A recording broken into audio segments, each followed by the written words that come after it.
Halo teman-teman semua, Assalamualaikum warahmatullahi wabarakatuh. Kembali lagi di channel YouTube Jawara Kelas. Ya, bagi teman-teman semua yang baru melihat channel YouTube Jawara Kelas, jangan lupa supportnya dengan cara klik subscribe, like di setiap video, karena sekarang sudah masuk ke part 31, jadi silahkan teman-teman melihat part-part sebelumnya untuk mempersiapkan diri melaksanakan ujian tes SKD CPNS 2024. Ya, mudah-mudahan teman-teman yang akan ujian esok hari atau minggu depan atau pekan depan itu mendapatkan nilai yang maksimum ya PG dan masuk ke peringkingan. Amin ya rabbal alamin. Dan teman-teman yang telah ujian dan PG dan masuk peringkingan setelah dihitung, saya ucapkan selamat, tetap semangat dan persiapkan diri dalam memasuki ujian CAT SKB. Oke teman-teman, untuk kesempatan kali ini kita akan bahas tentang TKP ya, tes karakteristik pribadi. Oke, jadi untuk itu silakan teman-teman melihat soalnya setelah ini dan menjawabnya sebelumnya kita bahas ya. Oke, inilah soalnya teman-teman, silakan dilihat.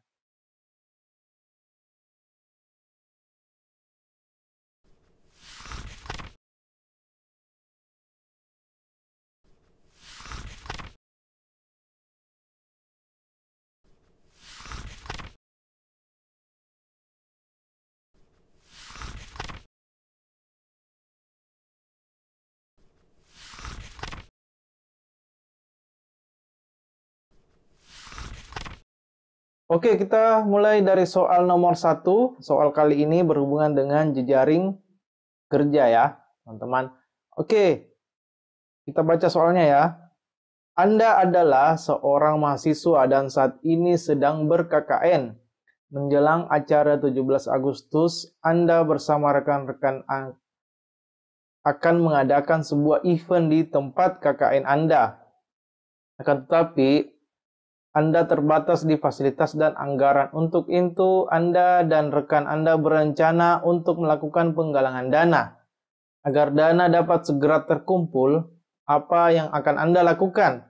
Kita lihat optionnya. A. Mewajibkan seluruh rekan KKN Anda untuk menyumbang dana menyukseskan kegiatan yang akan dilaksanakan. B. Melibatkan seluruh rekan KKN dalam menggalang dana, serta memaksimalkan jejaring dan relasi yang dimiliki dalam menggalang dana. C. Meminta uang pada orang tua Anda. D. Anda meminta uang pada orang tua dan mengharuskan seluruh teman KKN Anda untuk meminta uang dari orang tua agar dana bisa terkumpul. Memaksimalkan seluruh anggota organisasi untuk terlibat serta memaksimalkan relasi yang dimiliki untuk menggalang dana. Jadi kita fokusnya di jaring kerja ya teman-teman.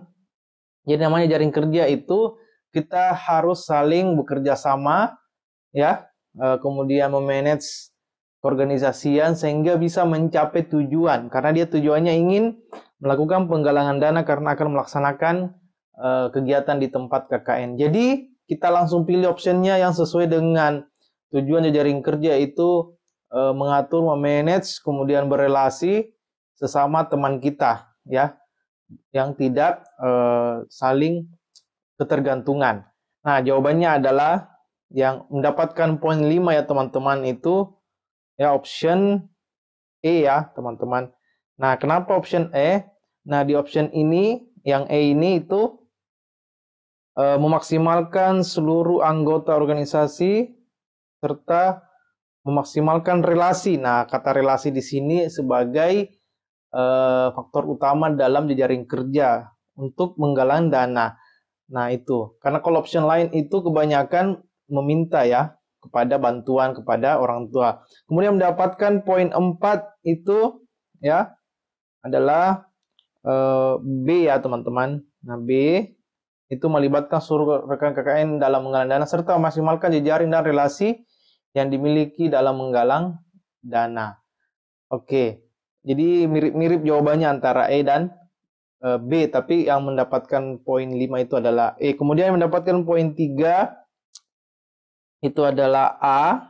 Kemudian poin 2 C dan poin 1 adalah D. Oke ya, teman-teman. Nah, jadi di sini perbedaannya yang B itu memaksimalkan, Kemudian kalau yang B itu melibatkan.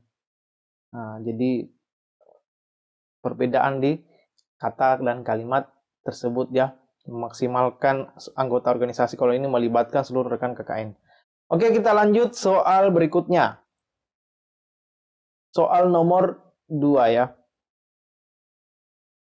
Anda adalah seorang PNS di sebuah daerah. Akhir tahun kemarin, Anda mendapatkan promosi jabatan dan diberi kepercayaan menjabat sebagai seorang lurah. Anda ditempatkan jauh dari tempat di mana Anda berasal sehingga semua orang yang Anda temui di kantor Anda merupakan orang yang baru Anda kenal. Maka yang Anda lakukan untuk lebih memudahkan Anda dalam menyesuaikan diri adalah A. Memperkenalkan diri dengan staf Anda. B. Memperkenalkan diri secara non-formal pada staf Anda, lalu mengajaknya mengobrol seputar kantor dan daerah di wilayah kantor. C. Mengelilingi tempat baru Anda bertugas. D. Rajin mengobrol dengan staf Anda agar Anda dapat lebih mengenali karakter staf Anda dan juga bisa memahami karakter masyarakat atau budaya tempat Anda tinggal saat ini. E. Mengajak salah seorang staf untuk menemani Anda berkeliling tempat baru Anda di hari libur agar ia dapat memperkenalkannya kepada Anda tempat baru Anda bertugas. Nah, ini kita baru ditempatkan ya. Jadi apa yang harus kita lakukan untuk bisa menyesuaikan diri? Ingat, ini masih jejaring kerja ya. Jejaring kerja berarti kita harus bisa menyesuaikan diri, kemudian berinteraksi, kemudian memperkenalkan diri ya, bertegur sapa. Nah, kalau optionnya ini semua ada yang positif rata-rata, kemudian ada juga yang kurang positif ya. Nah, jadi jawaban yang tepat di sini untuk mendapatkan poin 5 adalah mana teman-teman? Ya betul ya, jawabannya itu D ya. Nah ini, itu rajin mengobrol dengan staf Anda agar Anda dapat lebih mengenali karakter staf Anda dan juga bisa memahami karakter masyarakat atau budaya. Nah ini karakter masyarakat budaya tempat Anda tinggal saat ini. Jadi kita yang berinisiatif untuk mengenali teman-teman kita di kantor dan juga daerah sekitar kira-kira karakter budayanya seperti apa. Kemudian yang mendapatkan poin 4 itu B ya, teman-teman. Nah, memperkenalkan diri lalu mengajaknya mengobrol seputar kantor dan daerah wilayah kantor tersebut. Kemudian yang mendapatkan poin 3 itu E ya. Teman-teman 3E, kemudian mendapatkan poin 2A, kemudian 1 itu C ya. Nah, oke. Seperti itu teman-teman. Jika teman-teman punya jawaban yang berbeda, silahkan tulis di kolom komentar. Silahkan kita berdiskusi untuk jawabannya. Oke, silahkan teman-teman. Bagi ada yang ingin memberikan pernyataan sendiri, silahkan di kolom komentar. Kita berdiskusi ya. Oke, kita lanjut soal berikutnya. Soal nomor 3. Anda adalah seorang peneliti. Suatu hari, Anda mendapatkan kesempatan untuk mengamati kehidupan sosial suatu komunitas adat. Untuk itu, Anda perlu mengunjungi dan melakukan observasi langsung terhadap perilaku dan tradisi masyarakat tersebut. Anda pun sudah mengajukan surat izin dan proposal penelitian. Apalagi yang perlu dipersiapkan. Jadi, apalagi yang perlu disiapkan, ingat ini adalah indikatornya sosial budaya. Nah, apalagi yang perlu disiapkan ya, dipersiapkan padahal kita sudah mengajukan surat izin dan proposal penelitian. Oke.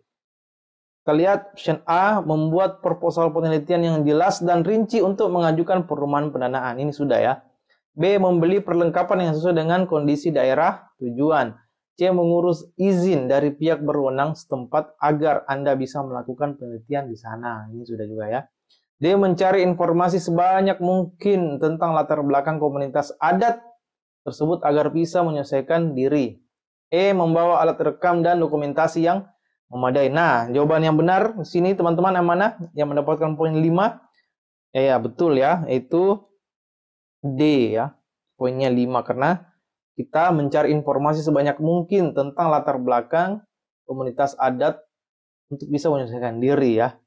Gitu, karena ini sosial budaya. Kemudian yang mendapatkan poin 4 itu adalah B ya. Nah, B karena kita harus mempersiapkan diri juga dalam membeli perlengkapan sebelum ke sana. Kemudian poin 3 itu E. Nah, kemudian poin 2 dan 1 ini yang sudah dilakukan sebelumnya yaitu C dan A ya, poin 1. Oke, kita lanjut soal berikutnya. Silakan jika ada perbedaan jawaban silakan ditulis di kolom komentar. Oke, kita lanjut ke soal berikutnya, soal nomor 4. Anda adalah seorang pegawai di sebuah instansi pemerintah. Suatu hari Anda berangkat ke kantor lebih awal dari biasanya karena akan ada event yang dilaksanakan oleh kantor Anda. Di tengah perjalanan, Anda menemukan satu kantong besar sampah yang berada di tengah jalan. Kondisi jalanan saat itu masih sepi, maka yang Anda lakukan, jadi kita menemukan kantong sampah ya. Jadi kita menemukan kantong sampah besar di jalanan, kemudian sepi jalanannya. Apa yang harus kita lakukan? Tentu sebagai dalam hal konteks sosial budaya ya, kita punya etika di jalan itu punya niatan untuk membersihkan ya, begitu ya niatnya. Kita lihat optionnya dulu ya. Anda melewati begitu saja karena Anda saat ini sedang terburu-buru. B. Anda tidak peduli dengan hal tersebut. C. Berhenti dan meminta tolong orang lain di depan Anda untuk memindahkan kantong sampah tersebut ke pinggir jalan karena dapat membahayakan pengguna jalan yang lain. D. Melewati saja dan berharap kendaraan di belakang Anda akan memindahkan kantong sampah tersebut. E. Anda memberhentikan mobil Anda dan berinisiatif untuk memindahkan kantong sampah tersebut ke pinggir jalan karena membahayakan pengguna lain. Nah, ini jawabannya sangat jelas ya, mendapatkan poin 5 ya, yaitu kita punya inisiatif dan etika di jalan untuk bisa membersihkan jalanan tersebut, yaitu jawabannya adalah E, teman-teman, karena kita berinisiatif untuk membersihkan sampah tersebut ya. Kemudian yang kedua yang mendapatkan poin 4 itu ya C ya, itu berhenti meminta tolong kepada pengguna jalan lain untuk memindahkan ya gitu. Kemudian yang mendapatkan poin 3 itu D ya. Kemudian poin 2 A, kemudian poin 1 B. Oke ya teman-teman, jika ada perbedaan jawaban silakan tulis di kolom komentar. Oke, kita lanjut soal berikutnya, itu soal nomor 5. Anda baru saja memiliki rekan kerja baru yang baru saja dimutasi dari kota yang jauh dari kota Anda saat ini. Rekan Anda tersebut cenderung sangat kurang berinteraksi dengan rekan kerja Anda yang lain. Anda merasa bahwa ia kurang berinteraksi karena khawatir tidak bisa diterima dengan baik sebab ia menganut keyakinan yang berbeda dari rekan Anda di kantor. Maka sikap Anda adalah, jadi kita punya teman ya, karena teman kita yang baru datang dari daerah lain yang dimutasi, itu punya keyakinan berbeda, tapi dia kurang berinteraksi ya teman-teman dengan rekan kantor Anda.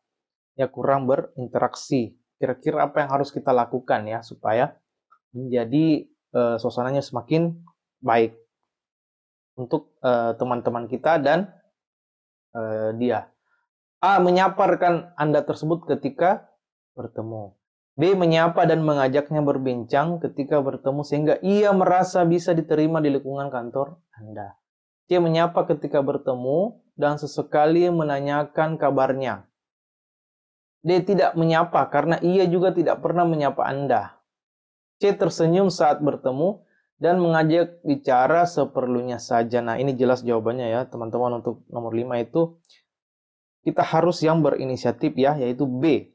Itu menyapa dan mengajaknya berbicara ketika bertemu sehingga ia merasa bisa diterima di lingkungan kantor Anda. Jadi jawaban yang tepat untuk sini pelayanan publik ya teman-teman. Indikatornya itu pelayanan publik ya, kita yang harus lebih dulu melayani teman kita karena dia yang baru datang dan kita lebih dulu ada di daerah tersebut. Jadi kita yang mengajaknya berbincang dan berbicara agar dia merasa lebih nyaman. Kemudian jawaban yang mendapatkan poin 4 itu adalah C ya teman-teman, yaitu